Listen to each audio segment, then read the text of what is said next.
Gracias, compañero presidente, compañero primer vicepresidente y segunda vicepresidenta. Muy buenas tardes, compañeras, colegas y colegas parlamentarios.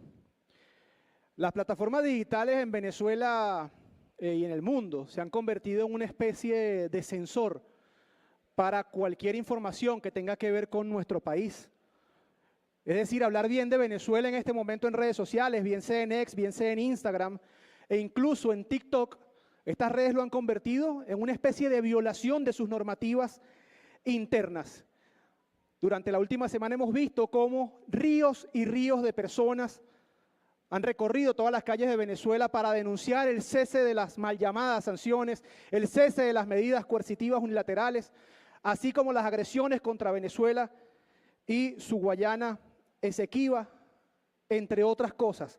Y esto no se observa en las pantallas de los teléfonos, no se observa en las pantallas de los computadores. Por ello, el presidente Nicolás Maduro ha llamado a esta campaña de denuncia contra la censura mediática, esta campaña de denuncia contra el algoritmo, el mal llamado algoritmo, que a través de la segmentación de contenidos, que a través del uso de programación, de códigos, impide que la verdad de nuestro pueblo sea contada al mundo, que sea contada en el extranjero. Sin embargo, para este algoritmo sí parece lógico dar lugar a campañas de guerra psicológica, operaciones de guerra sucia, y observamos cómo algunos mal llamados influencers, cómo algunas figuras que hacen uso de esta guerra psicológica, que hacen uso de esta propaganda de guerra, es colada como si fuera entretenimiento. Es colada como si fuera algo completamente divertido, que incluso cuando nuestros hijos ven las pantallas del YouTube o cuando hacen scroll en el Instagram o hacen scroll, pasar la pantalla allí en el TikTok, resulta que de Peppa Pig saltaron a un influencer que habla de que Venezuela supuestamente comete cualquier tipo de crímenes. No es normal, señores, que esto ocurra. No es normal que traten de callar la voz de Venezuela, porque precisamente Venezuela es ese mal ejemplo para los Estados Unidos, porque somos un pueblo que no se deja dominar. Y nosotros a los dueños de estas redes sociales le queremos dar un gran mensaje el día de hoy, señor Mark Zuckerberg, señor Elon Musk, amigo precisamente del señor Javier Milei, y sí, señor, también señores de la derecha, señores y señoras de los apellidos, Venezuela no se rinde, a Venezuela no la calla nadie. No podrán con su dictadura del algoritmo. Y esta batalla, aunque parece individual, es una lucha esencialmente colectiva. Y aprovecho este derecho de palabra, compañeras y compañeros, para convocarle a que se atrevan.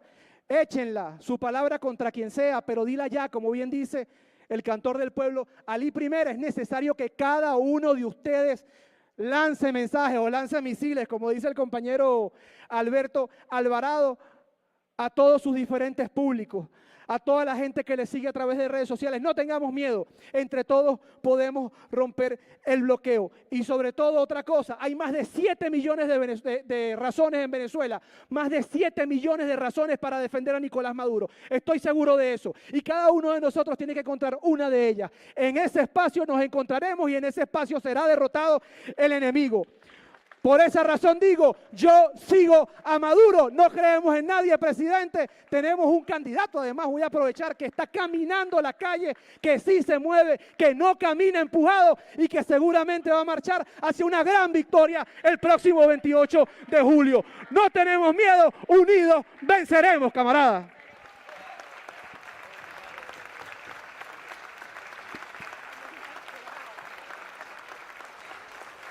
Muchas gracias, diputado. Voy a dejar en el derecho de palabra a la diputada Tania Díaz. Excelente, excelente. Sobre todo eso.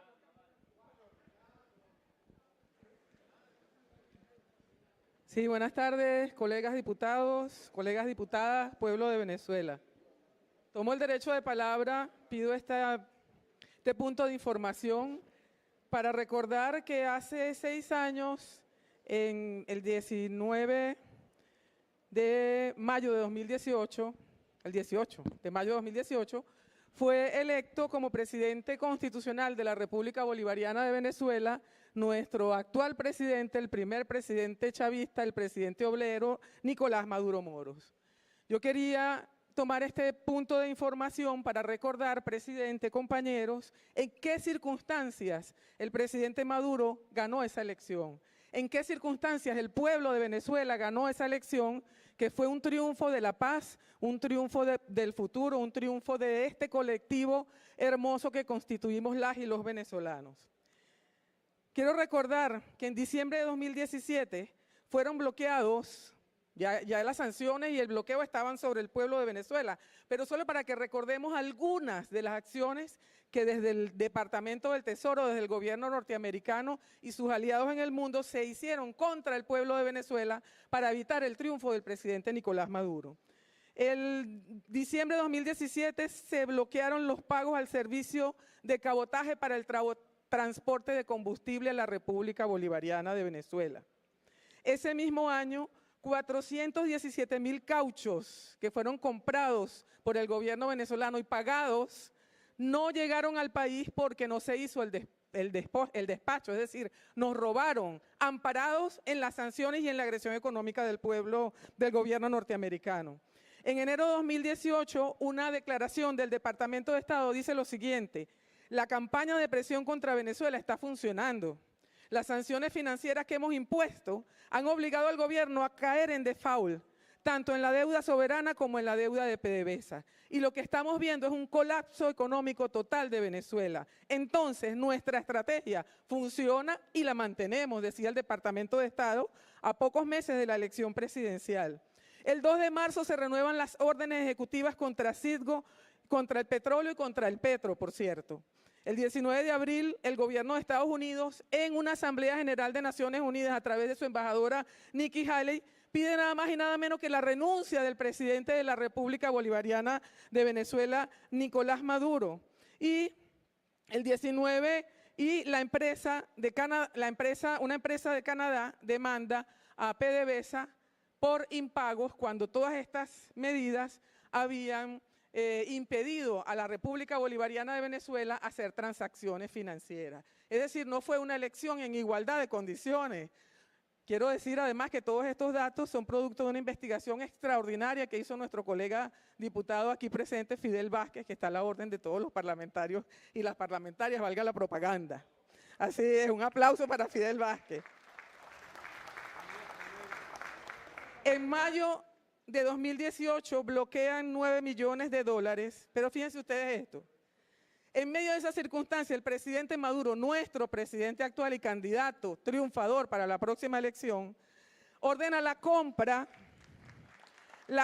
de insumos de hemodiálisis para 15,000 pacientes que lo necesitaban aquí. En medio de las circunstancias más adversas, bajo la agresión, él apostó por ayudar al pueblo sufriente, al que lo necesitaba. ¿Y qué hicieron desde las élites norteamericanas? Pues bloquearon el pago que Venezuela estaba emitiendo por $9 millones para traer insumos a pacientes que si no se tratan se mueren, ¿verdad, diputada? La diálisis. Eso lo estaba haciendo el gobierno norteamericano. Pero yo quiero decir además que esas elecciones del 2018 se produjeron en un momento en que este recinto estaba tomado por la crueldad y el crimen, en que este recinto se prestó esa Asamblea Nacional que por primera vez habían ganado las elecciones en Venezuela, la derecha ganó esas elecciones y tomó legítimamente el poder aquí, pero lo usó para atacar al pueblo venezolano. Fue la Asamblea Nacional Constituyente, convocada por el presidente Maduro en 2017, Dios los bendiga a todas las constituyentes y a todos los constituyentes porque salvaron la paz de la República, la que convocó y amparó esas elecciones. ¿Y qué fue lo que pasó? El 20 de mayo de 2018, la entonces presidenta del Consejo Nacional Electoral, que también honramos Tibisay Lucena, anunció que el candidato Nicolás Maduro fue reelegido a su cargo para el periodo 2019-2025 con un 68% de los sufragios.